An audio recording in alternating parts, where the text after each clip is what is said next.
Nakatagdang sa katuparan sa ngayon ang mga karagdagang solar pump sa ilang munisipyo sa lalawigan ng Palawan. Ito ang kinumpirma ni Armando Flores, Division Manager ng NIA Palawan, nang makapanayam ng news team.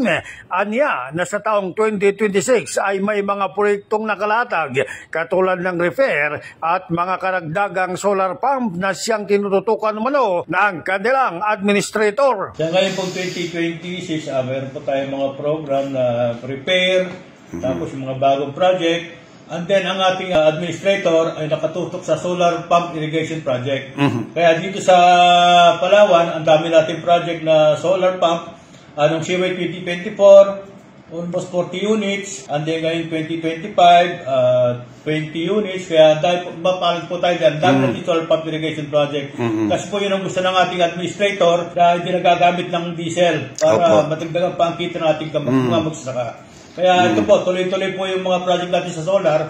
Ang dami po natin. Then sa mga, yung ating yung reservoir project, yung sweep project, tuloy-tuloy po yung pag-study po natin ng feasibility at detailed engineering. Ayon pa sa opisyal na nais ng naturang ahensya ay malagyan ng lahat ng bayan sa lalawigan. Kami po, gusto ko po lahat po ng bayan nilalagyan ko po. Marami po tayo sa Maladgaw, sa Batang-Batang, sa Pumuntang Indido.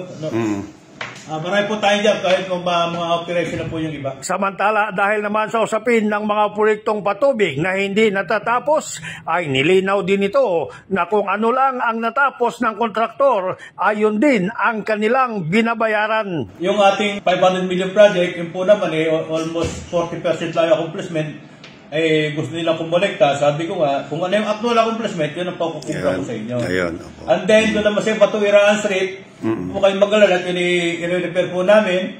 Sayang nga lang yung oras, pero malaki pa ho yung kolektahin ng ating contractor, final payment din, retention, kaya tatapusin po nila yan. Bing Bataga, Basta Radio, i-bandera mo!